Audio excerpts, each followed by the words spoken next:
the mysteries of the moon. What if I told you the moon we gaze at every night, so quiet, so beautiful, so familiar, is hiding more than just its dark side? Welcome to KM's Celestial Journey, where we explore the unknown. And today, we dive deep into the mysteries of the moon. This isn't just a rock orbiting Earth. This is a cosmic enigma, a celestial witness to the birth of civilizations, a silent observer of time, a mirror to our souls, and maybe, just maybe, something far more powerful than we've ever imagined. So grab your coffee, turn off the lights, and let's journey through the shadows and secrets of the moon. The moon, a familiar stranger. We all think we know the moon. We see it in the sky. We've read about it in textbooks. We grew up drawing it next to smiling stars in our school books. But what if I told you that this glowing companion of Earth, the same moon that lights up lovers' nights and children's dreams, is one of the greatest mysteries of all time? We've been taught that the moon has always been there, right? That it's just a barren rock orbiting Earth, that it's harmless, quiet, simple. But is that really true? Because when we start pulling back the layers, when we begin to look at the moon through the eyes of ancient civilizations, modern science, and unexplainable evidence, a far more complex and even disturbing picture begins to emerge. Let's begin where most stories do, at the beginning. According to mainstream science, the moon was born about 4.5 billion years ago. Shortly after the formation, the most widely accepted theory is called the giant impact hypothesis. The story goes like this. A planet-sized object, roughly the size of Mars, called Theia, slammed into the early Earth. The collision was unimaginably violent. Chunks of molten rock, vaporized metal, and planetary debris were flung into orbit around our planet. Over time, all that chaos began to coalesce, forming a single, massive object, the moon. Sounds neat, right? Clean, scientific. Just another chapter in the cosmic textbook. But here's the twist. Many details of this theory don't hold up under scrutiny. In fact, when scientists look closely at the isotopic signatures of the moon's rocks, especially those brought back by the Apollo missions, they are almost identical to Earth's. That's weird, because if the moon formed from a collision with another planet, we should see clear chemical differences. But we don't. In fact, the moon seems too similar to Earth, yet it also contains elements like titanium and uranium in unusual concentrations. Some of the moon's rocks are even older than Earth's crust. Wait, what? So here's the question. If the moon wasn't formed the way we think, then where did it come from? Let's pause there. Let's shift from modern science to ancient history. Across the globe, cultures that had no contact with one another, thousands of years apart, speak of a time before the moon. The Zulu people of South Africa have ancient oral traditions passed down through generations. In their stories, two brothers, Woan and Panku, brought the moon to Earth after stealing it from a great cosmic serpent. They didn't say it formed in the sky. They said it was dragged into place. Now move to the pre-Columbian Americas. Ancient tribes in Colombia have stories of a time when there was no moonlight at all, only starlight. Their myths speak of the moon's arrival. In ancient Babylon, Sumerian tablets describe a period when the moon was not yet. Think about that. The people who invented the first known writing system described a sky without the moon. Even the ancient Greeks, including philosophers like Aristotle and Democritus, made reference to proselytes, a mysterious race of people who lived before the moon appeared. All these cultures, separated by oceans and centuries, somehow recall a time when the moon simply wasn't there. Now, skeptics will say, oh, these are just stories, myths, folklore. But what if myths are just truths wrapped in poetry? What if our ancestors, watching the heavens more closely than most of us ever will, recorded an event so massive, so strange, that it burned into the human memory forever? What if the moon is not a natural part of Earth's story? What if it came from somewhere else? Here's where things get even more mysterious. The moon is perfectly round, spherical, like a giant pearl. But did you know its size and distance are so finely tuned that it's the only object in our sky capable of creating a total solar eclipse? The moon is 400 times smaller than the sun, but it's also 400 times closer to Earth. That's why when everything lines up, this tiny satellite can completely cover the blazing star in our sky for just a few minutes. It's one of the most breathtaking phenomena we can witness. And yet, It only happens here. It doesn't happen on Mars, or Venus, or Jupiter. Only on Earth. That's a 1 in a trillion alignment. Almost as if it was deliberately placed there. Let's keep going. The moon is tidally locked to Earth. That means it spins at the exact speed it orbits us, so we always see the same face. Think about that. It rotates just right so that the same side always looks down on US. Always. Is that a cosmic coincidence? Or is it, again, too perfect? And here's a fact that's been haunting scientists for decades. Without the moon, life on Earth may never have formed. You heard that right. The moon stabilizes Earth's tilt, keeping this Earth's tilt. It pulls at our oceans, creating tides that stir nutrients and oxygen. It even helps regulate our planetary climate. Without the moon, Earth would wobble chaotically like a broken top. Climate would swing wildly, oceans wouldn't breathe, temperatures would spiral. Life, especially intelligent life, might never have evolved. The moon isn't just beautiful. It's necessary, essential, crucial. So again, we ask, how did this perfectly sized, perfectly distanced, perfectly placed, perfectly timed object get here? What are the chances? And is it still just coincidence? Let's talk about the moon's behavior.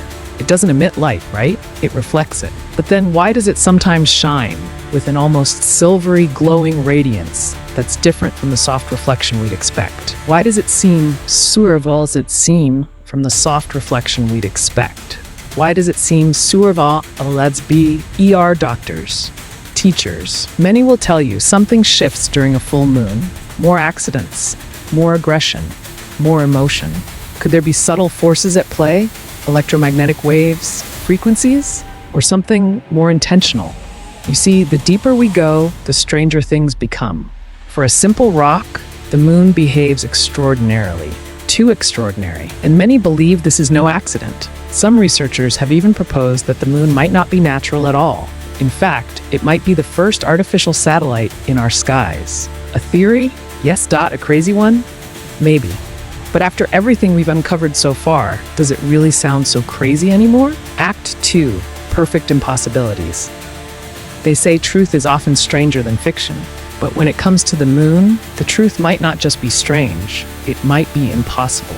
In Act 1, we explored how ancient cultures described a time before the moon arrived. We looked at the inconsistencies in the moon's origin theory and the eerie coincidences that surround its perfect placement. Now it's time to go deeper, beyond myths, beyond history, into the realm of numbers, geometry, and cosmic alignment, where everything starts to feel a little too perfect. So perfect, in fact, that it stops feeling like coincidence and starts looking like intelligent design. Let's begin with a C. Perfectly covers the sun during a total solar eclipse. Let that sink in for a moment. The sun is about 400 times larger than the moon, but it's also 400 times farther away. This precise ratio allows the moon to appear the exact same size as the sun when viewed from Earth, creating that awe-inspiring phenomenon we call a total solar eclipse. Not a partial one, not a distorted, barely there eclipse, a perfect one. Crown.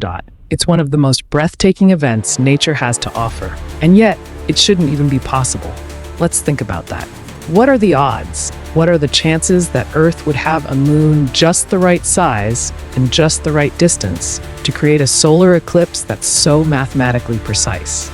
We've studied hundreds of moons across our solar system. None of them do this. Not a single one. Only ours. Earth's moon isn't just a rock. It's a perfectly scaled filter. And perfection does not come from chaos. It comes from design. But wait, there's more. Let's talk about the moon's orbit. It doesn't orbit in a way that most natural satellites do. You'd expect a planet's moon to orbit along the equator, right? Kind of like a hula hoop around a spinning top. But the moon? It's tilted. Its orbital plane is inclined by about 5 degrees relative to Earth's orbital plane around the sun. That might sound small, but in the language of celestial mechanics, it's huge. And it's that tiny tilt that allows for eclipses to happen only a few times a year, rather than every month. But here's the strange part. That tilt also ensures just enough visibility and just enough concealment to create those precise shadow events. Those precise shadow events that convenient. And then there's tidal locking. The moon is tidally locked to Earth. That means it spins on its axis at the exact same rate it orbits Earth. So what? So we only ever see one face of the moon. The same face, all the time, every night. Think about that. Really think about it. For thousands of years, from every mountaintop, from every desert, from every city and every field, no human has ever seen the other side of the moon without the help of satellites. A perfect orbital dance that keeps its dark side hidden. Always. It never changes. Never turns. Never peaks. Dot. It just stares. Dot. That's not just rare. Dot. That's mathematically improbable. And yet, there it is. Dot. Let's go deeper still. Dot. Let's talk about ratios. The moon's diameter is 2,159 miles. Dot. Earth's diameter, 7,917 miles. The moon is almost exactly 27% the size of Earth. It also takes the moon 27.3 days to orbit the Earth. And guess what? It takes 27.3 days to rotate once on its axis. Size ratio? 27%. Orbital period? 27.3 days. Rotational period? 27.3 days. Dot. That's not a pattern. That's a signature. Dot. It's almost like the moon is whispering numbers, a code, a message left in plain sight. 27.3. Dot. Coincidence or coordinates? And let's not forget this. The moon doesn't just circle us, it influences us. Its gravitational pull moves entire oceans. It causes tides that breathe life into coral reefs, feed coastal ecosystems, and regulate marine migration. But the moon's reach doesn't stop at the sea.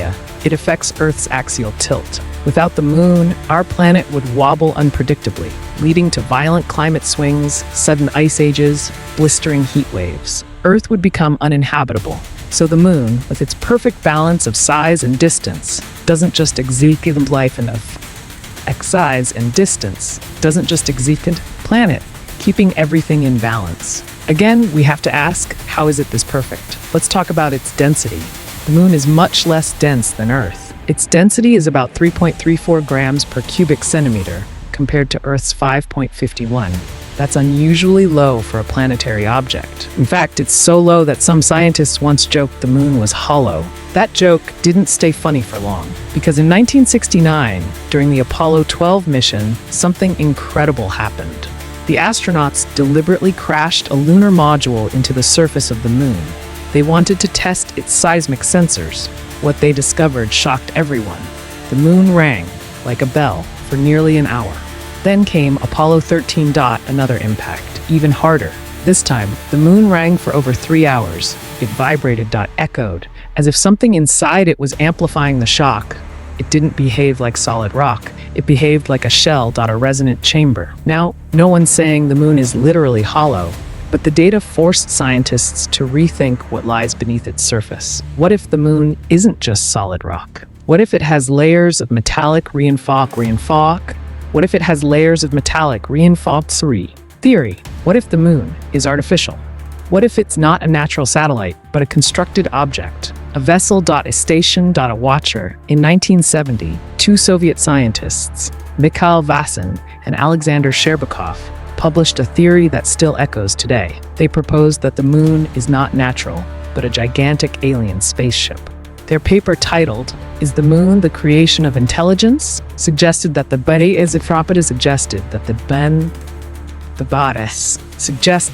Besser influence humanity. Sounds insane? Maybe.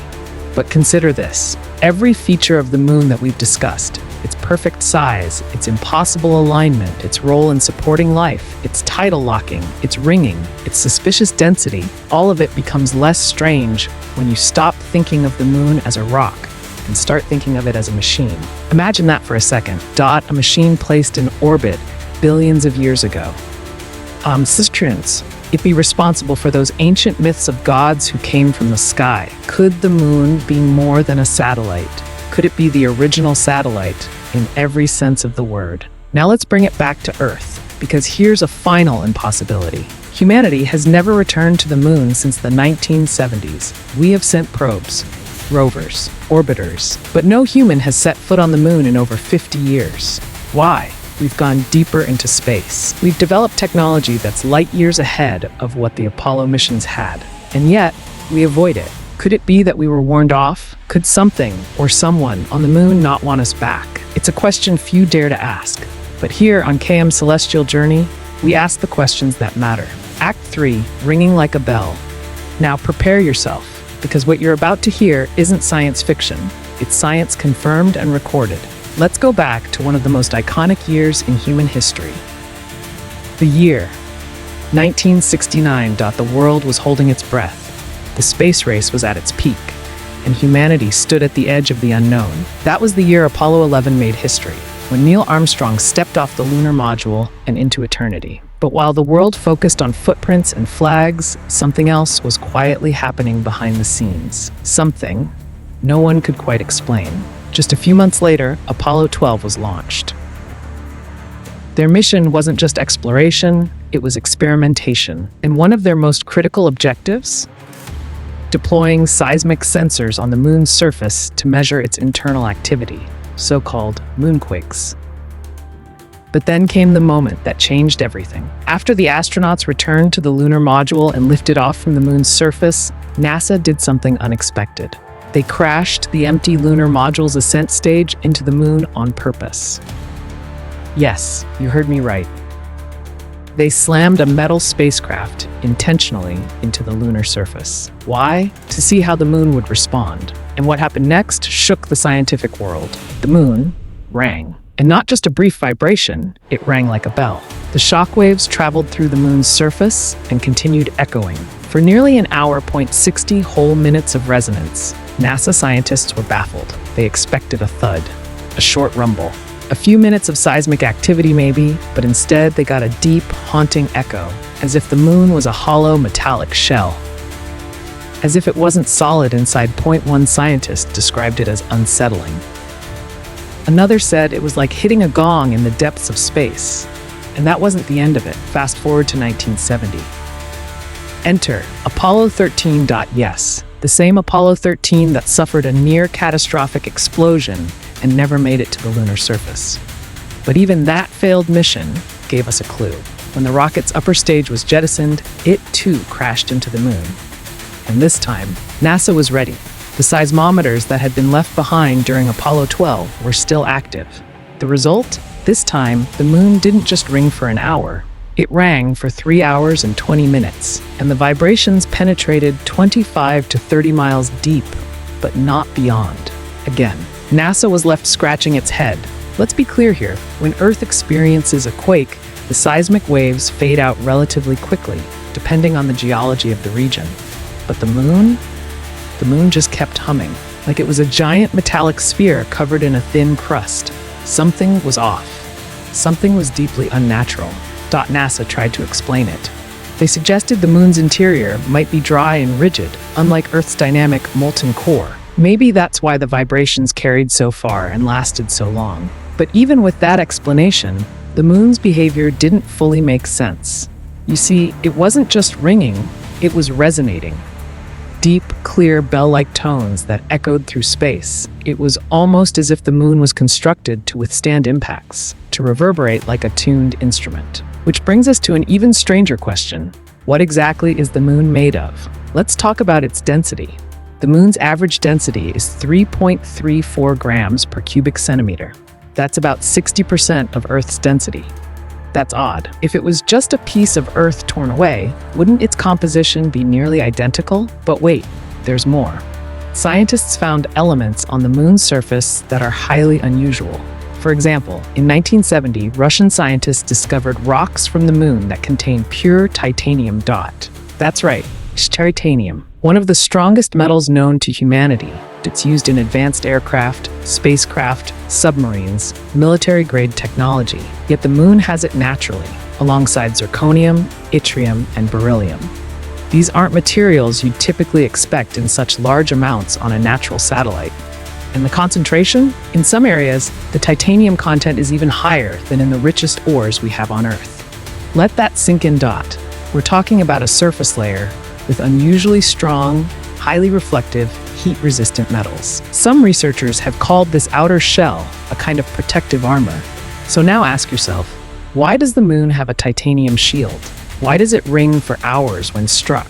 Why do some impacts fail to create deep craters? Some experts theorize that the moon may have an inner layer of metal, possibly even hollow sections like compartments within a structure. You heard that right. A growing number of independent researchers have suggested that it may contain massive hollow spaces, or even be entirely hollow. And this brings us to one of the most controversial theories in the history of space research, the hollow moon hypothesis. Back in the 1970s, two Soviet scientists, Mikhail Vasin and Alexander Sherbakov, made headlines when they published a bold paper in Sputnik magazine.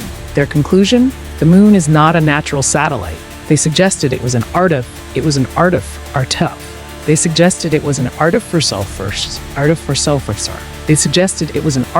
and brought into orbit around Earth by beings far more advanced than we are. They hypothesized that its shell was reinforced with metal to withstand extreme temperatures, impacts, and space radiation. Their theory, titled "Is the Moon the Creation of Intelligence?" was immediately dismissed by mainstream science. But it struck a chord with independent thinkers, theorists, and open-minded scientists around the world. And let's be honest, behavior, the odd orbit, the perfect eclipse alignment, the ringing, the metals, the mystery of the far side, the sudden halt in lunar missions, the missing core, the silence from space agencies. Suddenly, the hollow moon theory doesn't sound quite so crazy anymore. In fact, it may be one of the most plausible explanations for what we've seen. But let's go even deeper, because ringing like a bell doesn't just suggest hollowness, it suggests deliberate design. Think of a bell. Think of how it's built, a hollow structure with a resonant frequency. When struck, the waves travel and reflect within it, amplifying the sound. What if the moon was built using similar principles? What if the moon has a core chamber lined with reflective material, or even machinery we can't yet detect? What if every crash and crater is being absorbed by a protective outer layer, like a shock absorber? Could the moon be a massive sensor array, a monitoring station, or something even more advanced? Could it be alive in a way we don't understand? And here's another chilling thought. If it rings when we strike it, does something or someone hear it? Maybe the moon isn't just ringing for us. Maybe it's ringing to them, whoever or whatever placed it there. For decades now, questions have piled up. But one thing remains certain. The moon should not behave like this. No other celestial body in our solar system behaves this way. It's unique, isolated, purposeful, like a messenger from the past or a gatekeeper of some deeper cosmic truth. And despite all our advancements in space travel and science, we still don't really know what the moon is. We assume, we guess, we measure. But it remains silent, mysterious, unbothered by our curiosity. Except, maybe, when we strike it and it rings, like a bell in the night sky, echoing through the void, reminding us that some secrets, Act 4, strange structures and dark side mysteries. Ever wondered why we never see the far side of the moon? Why it remains locked in perpetual darkness, hidden from our gaze as if it's keeping secrets we were never meant to uncover. For thousands of years, the moon's near side has watched over us, rising and falling in our sky like a dependable companion.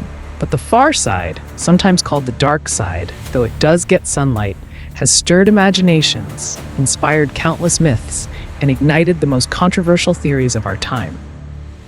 In the early years of lunar exploration, when humanity first sent probes and orbiters to photograph the far side, what they captured stunned even the most seasoned scientists.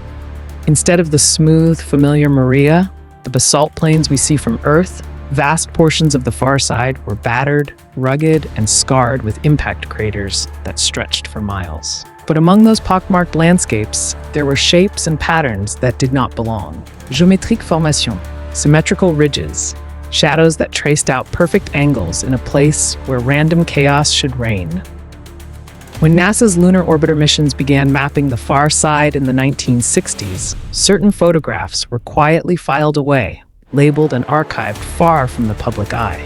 Rumors started to spread, whispered among engineers and mission scientists about structures, towers, spires, and even domes caught on camera. Some of these anomalies appeared to cast shadows far longer than their height should allow, suggesting they rose straight up from the regolith. Others, in a place called Myrmescovians, seemed to form neat rows, lined up with an uncanny precision. Critics argued it was nothing but tricks of light and shadow, but not everyone was convinced. In 1976, an author named George Leonard published a provocative book titled Somebody Else is on the Moon. Leonard claimed that he had obtained official NASA photographs showing massive machinery and mining operations on the lunar surface. He described gigantic vehicles, long tracks etched into the dust, and what he called spaceports, flat geometric expanses that looked suspiciously engineered. His claims were dismissed as fantasy by the scientific establishment. But decades later, with modern digital processing, independent researchers have revisited the same images. And some say the evidence of artificiality is stronger than ever. Then there are the strange structures near the crater, called Paracelsus C. When the Chinese Chang'e 4 mission touched down on the far side of the moon in 2019, the first human technology to ever land there, it began transmitting unprecedented images back to Earth. Among the barren rocks and powdery regolith, the rover photographed a curious patch of material that Chinese scientists described as gel-like. A glistening, dark substance pooled inside a small crater. No one could immediately explain it. Some speculated it was impact melt, rock turned glassy by meteor collisions. Others proposed it was a sign of deeper processes we still don't understand. But the Chang'e 4 rover also captured more puzzling shapes. Angular formations partly buried in dust, glinting reflections, and unusual symmetries that raised eyebrows among those who have long suspected the far side of the moon hides far more than sterile geology. Even the official Chinese statements left room for interpretation, noting only that more analysis was needed. These aren't the only anomalies. In the lunar region called the Leibniz Mountains, telescopic observations have hinted at what some researchers describe as spires, sharp, needle-like protrusions rising hundreds of feet above the surface. When sunlight grazes the horizon at a low angle, shadows stretch like dark fingers across the plains, tracing out regular patterns. Skeptics insist these are merely the result of uneven terrain. But the sheer scale and their apparently deliberate placement has kept the debate alive. Then there's the infamous shard, photographed by Lunar Orbiter 3 in 1967. In that single black and white image, you can see what looks like a narrow tower projecting vertically from the lunar floor, casting an impossibly long shadow across the plains. Some estimates suggest the object would have to be over a mile tall. For decades, researchers and authors like Richard C. Hoagland have argued that the shard is evidence of an ancient artificial structure, perhaps built by an unknown intelligence. NASA, however, dismisses this interpretation, attributing the anomaly to image defects or the play of light on uneven terrain. But to those who see intention behind the geometry, the explanation falls short. Close by in the same region, there is another enigma, the cube. In photographs, it appears to be a massive rectangular block standing alone in a crater. Its edges look sharp, its surface unnaturally flat. When images of the cube circulated among independent researchers, some proposed it was a remnant, like the ruins of a colossal monument or facility long abandoned and buried by eons of micrometeorite dust. Others pointed out that no known natural process creates perfect cubes in a landscape shaped by random impacts. Even today, debate rages on, with no definitive answer. Consider also the towering formation nicknamed the Castle. Photographed hovering above the lunar surface during the Apollo 10 mission, this object appears translucent, almost crystalline, with a lattice-like structure visible in some frames. According to official accounts, the images are simply reflections or debris caught in the camera's field of view. Yet the castle has become one of the most persistent pieces of evidence for those convinced the moon was, or still is, a staging ground for something beyond our comprehension. If you think that's strange, consider this. Multiple Apollo astronauts reported seeing flashes of light, sometimes described as streaks or sparkles, when they looked out at the lunar surface. Even with their visors down, shielding them from cosmic radiation, these luminous phenomena would appear without warning. Though science attributes them to charged particles striking the retina, the fact remains. The moon, in ways we still don't understand, sometimes seems alive with flickering, unexplainable lights. And then there are the radio signals. In the early years of lunar exploration, ham radio operators occasionally picked up odd transmissions, short bursts of repeating pulses coming from the direction of the moon. Some were attributed to reflections of Earth-based broadcasts. Others were never identified at all. One particularly puzzling incident occurred during the Apollo 11 mission, when astronauts reported hearing what they called music coming through their headsets as they passed behind the moon, in the longest radio blackout of the mission. The official explanation was interference between two radio systems, but to this day, the recordings, still available in NASA's archives, have an eerie quality, as if the moon itself was humming a song no human could interpret. All these fragments, photographs, signals, unexplained shapes, might be coincidences, optical illusions, mechanical glitches. But when you stand back and take them together, a question begins to form. Is the far side of the moon hiding evidence that we were never meant to find? Some believe that governments already know the answer. That's why they argue Apollo missions abruptly ceased after Apollo 17. That's why, despite having the technology, we never returned for decades. According to this theory, astronauts may have encountered something on the moon, structures or artifacts, that forced a quiet but resolute retreat. Even insiders have hinted at secrets. In interviews, Dr. Edgar Mitchell, the sixth man to walk on the moon, spoke candidly about the presence of extraterrestrial intelligence in our cosmic neighborhood. Though he never claimed to have seen evidence on the moon himself, his statements fueled speculation that NASA has always withheld the full truth. Then there's the legend of the missing tapes. In the 1990s, researchers discovered that original telemetry tapes containing high-resolution video of the Apollo 11 moonwalk had vanished from NASA archives. Though officially attributed to a clerical error and re-recording over old data, the loss has only deepened suspicions. What was on those tapes? Why were they never recovered? If the moon holds secrets, perhaps the clearest evidence disappeared before it could reach the public. Some accounts even suggest that during live transmissions, mission control switched frequencies mid-broadcast to prevent certain conversations from airing. Rumors persist that astronauts described seeing structures and lights on the lunar horizon, communicating in code so that only those with the correct cipher could interpret their words. These claims remain unproven, but they feed the unshakable sense that we've been allowed to see only a sanitized version of the moon. In more recent years, private organizations have begun planning their own lunar missions.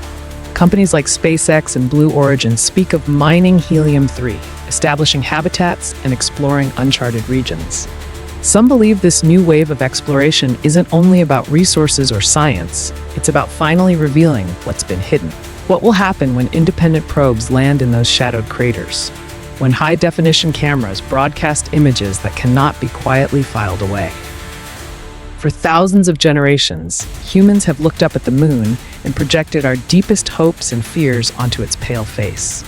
We've called it a goddess, a god, an omen. We've imagined it as an egg, a chariot, a lantern for the dead. But perhaps the most unsettling possibility is also the simplest, that the moon is not what it appears, that it is a monument, or a machine, or a sentinel, waiting in silence until we are ready to understand. Tonight, when you look up and see the moon rising above the rooftops and trees, remember, you're seeing only one side. A single face of a sphere whose far side remains cloaked in shadows and questions. In those shadows, entire chapters of our history, perhaps even our origins, may be hidden. Act 5, Moon and Mind, the Psychological Tide. Have you ever wondered why, even in the modern world, where we measure everything with instruments and dismiss old superstitions, people still swear that the full moon changes something inside them? Why do we feel a surge of restlessness, a sudden spark of inspiration, or even a deep, inexplicable melancholy when that pale disk becomes whole and bright in the night sky? It is an ancient awareness, something woven into the human story long before there were electric lights or calendars. For thousands of years, cultures across the globe have insisted that the moon doesn't merely orbit our world, it touches our minds. The word lunacy itself comes from Luna, the Roman goddess of the moon. The old belief was clear. Prolonged exposure to the moon's brilliance, especially during the full phase, could drive a person to madness. Even today, emergency rooms quietly brace themselves when the moon is full. Nurses report higher numbers of accidents, sudden violent outbursts, and psychiatric emergencies. Police departments in cities across the world have noticed the same pattern: more calls, more domestic disturbances, more tension bubbling to the surface. Some researchers have tried to explain it away as coincidence. They argue that humans are simply more active on bright nights. Others claim it's an illusion, a statistical quirk our brains misinterpret.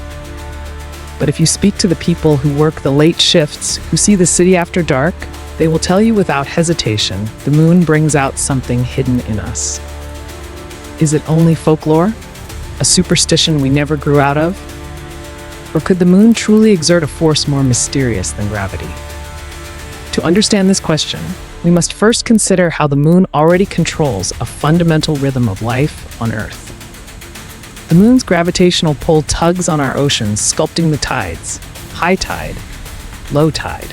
Every day, like the heartbeat of the planet, the seas rise and fall in response. But our bodies are mostly water. Some estimates say as much as 60 to 70%. Could the moon's pull subtly influence the fluids inside us, from the circulation of blood to the delicate balance of chemicals in our brains? Some biologists believe this idea is not as far-fetched as it sounds. Certain marine creatures time their reproductive cycles precisely to the lunar phases. The coral in Australia's Great Barrier Reef, for example, spawns in massive synchronized waves during the full moon. Even on land, plants and animals track the moon's rhythms. Some species of birds migrate under moonlight. Wolves and coyotes howl more on nights when the moon is bright. And humans? We too evolved under that same light. For thousands of generations, the moon was our only nocturnal beacon. Before the glow of electricity, the full moon illuminated the plains and forests, extending the hours when ancient humans could hunt, gather, or guard their camps. Perhaps our ancestors' brains adapted to become more alert when the moon was full, a survival advantage that became embedded deep in our instincts. Or maybe the connection is even deeper. Consider how our sleep is affected by moonlight. Modern sleep studies have shown that even when people are shut in dark rooms, their bodies somehow know when the moon is full. In Switzerland, scientists measured melatonin, the hormone that regulates our circadian rhythm, and found it dropped significantly around the full moon, leading to lighter, shorter sleep. Subjects took longer to fall asleep. Their brainwave patterns shifted. Some signal, was synchronizing their bodies with the lunar cycle, whether they could see the moon or not. This leads to an unsettling question: if the moon can alter our sleep, can it also stir deeper forces within us? Ancient astrologers believed that the moon governed the subconscious mind. The sun, they said, symbolized our conscious self, our goals, our pride, our vitality. The moon, in contrast, represented our hidden emotions, our memories, our dreams and fears. Even modern psychology uses the symbol of the moon to describe the realm of intuition, the soft, wordless understanding that surfaces in flashes, often when the conscious mind is quiet. Think about how you feel when you stand outside at night and look up at the moon. The logical part of your brain may whisper, it's only a rock, reflecting the sun's light. But another part of you, a deeper part, feels something else. A quiet sense of longing, a feeling that you're being watched. Some people describe it as comforting. Others feel it as a prickling on the skin, as if the moon sees into them. And then there is the question of frequencies. In the early 1970s, physicist Dr. Leonard G. Cramp suggested that the moon could be broadcasting electromagnetic signals, perhaps as a side effect of its unique composition, or even as a deliberate emission. He speculated that these subtle frequencies might resonate with the human brain, amplifying certain moods and impulses. Imagine for a moment that the moon emits vibrations we cannot consciously detect, pulses that hum against the backdrop of space, touching every living thing on Earth. At most times, these frequencies might be harmless or even beneficial, like a lullaby we never hear. But when the moon is full, the signal strengthens. Could this explain why people feel anxious, inspired, reckless, or sorrowful under the same white light? Could the moon's hidden music be the trigger that makes some of us climb onto rooftops to howl? Not all scientists agree. Many dismiss the idea outright. But for those who have spent years tracking human behavior during lunar cycles, the evidence grows harder to ignore. A study conducted in Miami examined over 5,000 cases of violent crime. The researchers found a clear spike in assaults and homicides during the full moon. Another investigation in Britain revealed that hospital admissions for psychiatric conditions rose significantly in the days surrounding the full phase. Even the stock market seems to feel the moon's hand. Analysts have noticed subtle patterns in trading behavior that follow lunar cycles. Skeptics argue that none of these findings prove causation. They say it is only chance, a dance of statistics that fools the eye. Yet across cultures, across continents, and across time, the pattern repeats. Native American tribes named the full moons of each season, the wolf moon, the harvest moon, the hunter's moon, not merely to mark time, but because each phase seemed to bring its own energy. In India, spiritual festivals like Guru Purnima and Sharad Purnima are held on full moons, believed to magnify the power of meditation and prayer. In Europe, farmers once sowed their crops by the moon's light, convinced that plants grew faster when certain phases governed the soil. The moon is not just a dead sphere in the sky. It is a silent participant in human destiny. And if you listen, if you stand in the darkness with your heart open, you can almost feel it whispering. Whispering that there are tides inside you, just as there are tides in the sea. Invisible currents that rise and fall with the moon. Perhaps the most haunting question of all is not whether the moon affects us, but whether we have ever truly lived without its influence. Is our entire species subtly entangled with this ancient companion? Did it shape our evolution in ways we have yet to understand? Or if the moon was placed here deliberately, did whoever put it there know exactly what it would do to our minds? Some believe the moon is a teacher, a cosmic mirror reflecting our hidden selves.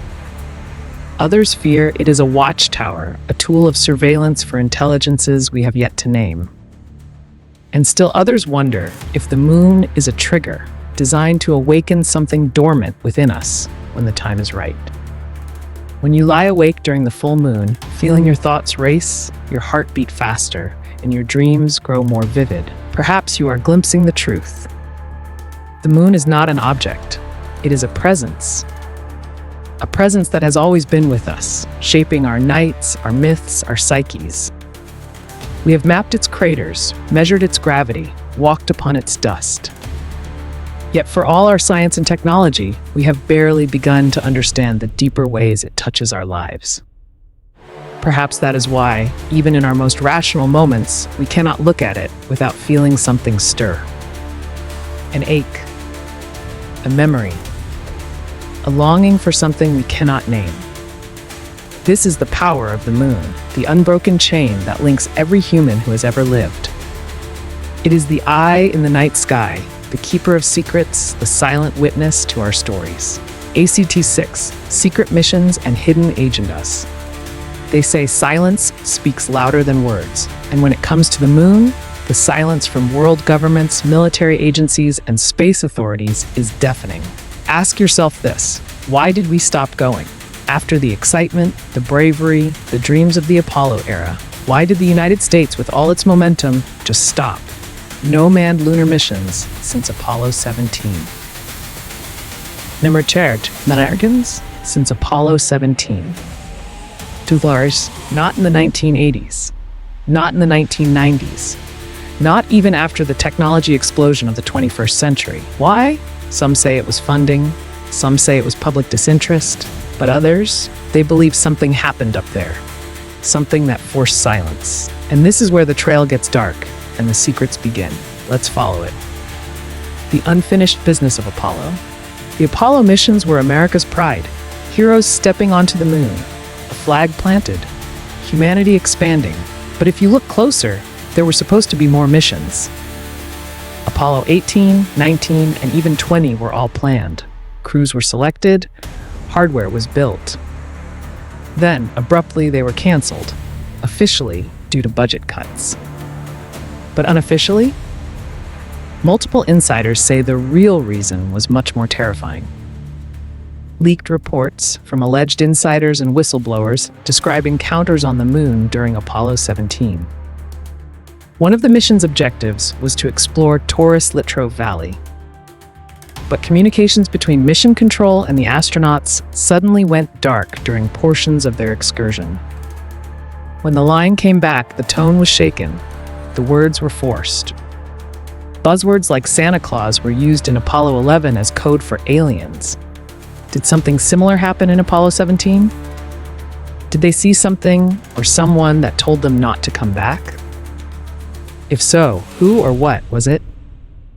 Whistleblowers speak out. Let's talk about Dr. Ken Johnston. He was the former manager of the Data and Photo Control Department at NASA's Lunar Receiving Laboratory during the Apollo missions. He later came forward claiming he was instructed to destroy original lunar images that allegedly showed structures, buildings, and artificial constructs on the moon. He refused. And for that, he was fired. Johnston wasn't alone. Another name? Carl Wolf, a U.S. Air Force technician with top-secret clearance. He worked at Langley Air Force Base and was tasked with repairing photography equipment used in lunar reconnaissance. One day while working, a colleague told him, "We've discovered a base on the far side of the moon." Wolf was shown high-resolution images. He described them in detail. Structures with geometric shapes. Towers, domes. Something resembling machine-like architecture, not made by nature. Wolf's claims were recorded in interviews. He went public with his story. Then in 2018, he was hit by a truck while cycling. He died instantly. Coincidence? Maybe. But for those following the trail of lunar secrecy, it raised more questions than it answered. The missing tapes and lost data. Now this part will blow your mind. Did you know that NASA lost the original moon landing tapes?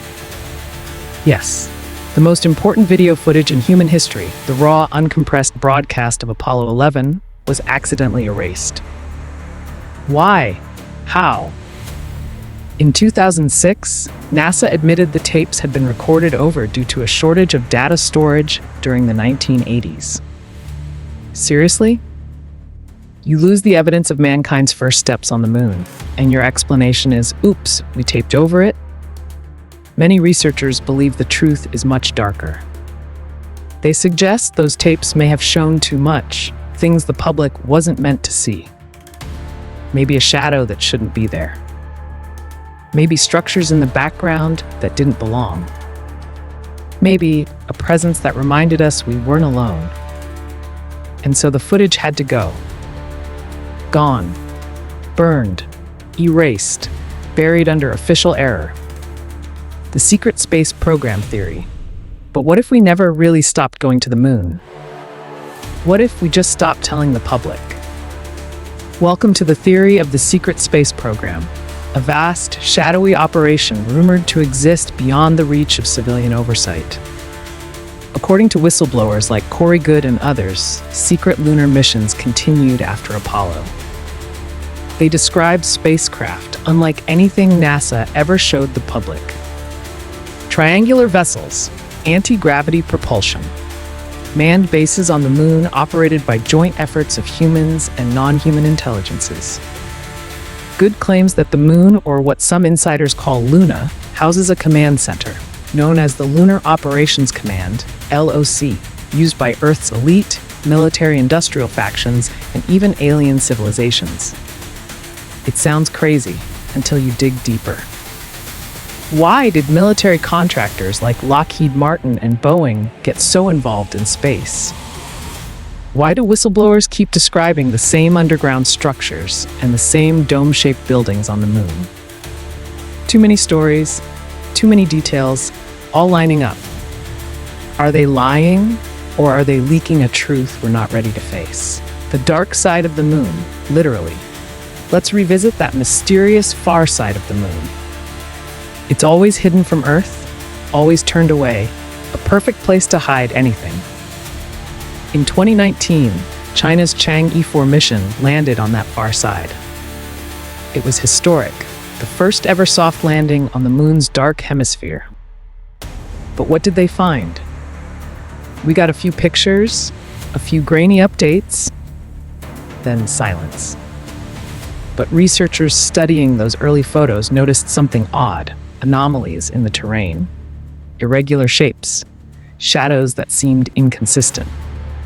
And one photo in particular showed what looked like a rectangular doorway carved into a cliff. China called it a moon cube, later said it was a rock. But many didn't buy it. What if the dark side isn't just remote? What if it's occupied?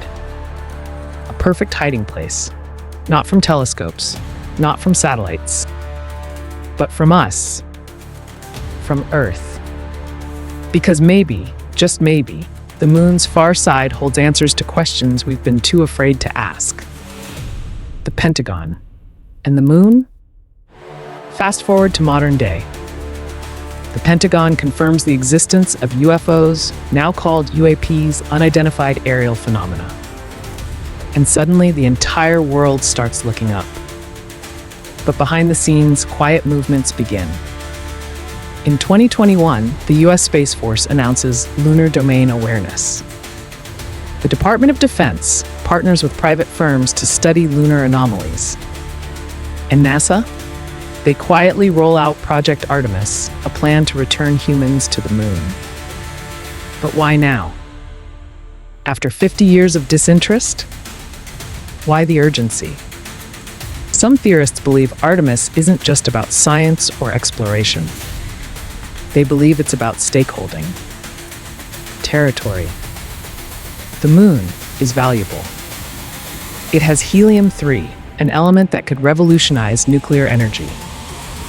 It offers strategic military positioning for satellite control and weaponry. And if someone or something else is already there, then maybe Artemis isn't a mission of peace, but a claim of dominance. Civilization before us? Here's a question that will shake you. What if we're not the first intelligent species to visit the moon? What if another civilization, older than ours, more advanced, used the moon as a station long before us? This theory suggests that the moon is a relic, a piece of ancient technology, possibly hollowed out, possibly once moved into position around Earth. And it remained. A watching eye, a monitoring station, a vault. Some even believe the moon is not just observing, but recording. Everything. Every thought. Every war. Every breakthrough.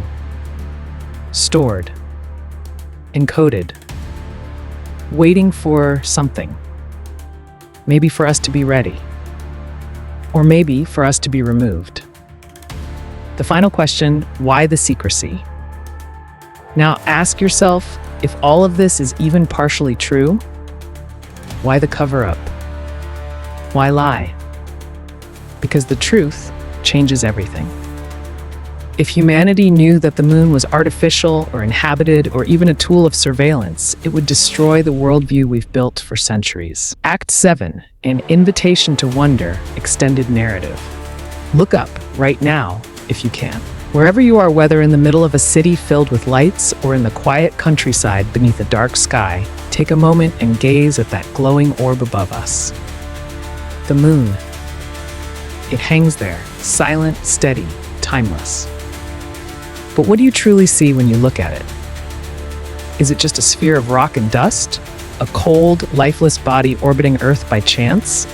Or is it something more, a companion on this strange journey through space, a silent guardian, or perhaps a cosmic mystery that has always been with us, always watching, always waiting? Consider this, every human who has ever lived has seen the moon. Pharaohs gazed at it from the sands of Egypt. Emperors looked up at it from their palace walls. Lovers have whispered beneath it, poets have wept under its glow, and dreamers, people just like you and me, have stared at that silver face and wondered, what is it? Why is it there? What does it mean? There's something about the moon that speaks to our very souls. It's not just light reflected from the sun, it's a mirror of our hopes, our fears, our endless quest for answers. The moon marks our time. It shapes our months. It pulls on our oceans. It influences our sleep, our moods, our myths, our rituals. And yet it remains in so many ways a stranger. Think about this. The moon is so close and yet so far. We've sent humans there. We've planted flags. We've left behind footprints and machines. But we've barely scratched the surface. We've barely begun to unlock its secrets. What's beneath that dust? What lies hidden in those craters, in those endless shadows where the sun never shines? Could there be caverns beneath the surface? Ancient artifacts? Traces of something or someone that came long before us? Some scientists suggest that deep beneath its crust, the moon might hold water. Others say it could hide giant lava tubes, tunnels big enough to house entire cities. Imagine that for a moment. Imagine future generations living inside the moon, building homes and gardens in its hollowed-out heart, looking up through glass domes at the Earth, hanging like a jewel in their sky. But let's go deeper. Let's push beyond science, beyond what we can measure or test. There are those who believe the moon is more than just a place, more than just a thing. They believe it's a message, a signal, a reminder. The ancients built monuments aligned with the moon. Stonehenge, the pyramids, temples in Asia, in the Americas, and Africa, all designed to track the moon's path. Why? What did they know? What were they trying to honor, or perhaps to warn us about? When we look at the moon, we are looking at a cosmic constant, a symbol of eternity, but also perhaps a clue. A clue that there is more to this universe than what we see, that we are part of a grand design, a vast puzzle, and the moon might be one of its keys. Ask yourself, why does the moon fascinate us so much? Why do we feel drawn to it? Why do its phases mark our calendars, our ceremonies, our stories? Is it because we recognize deep inside that the moon is part of us? That without it, life on Earth would not exist?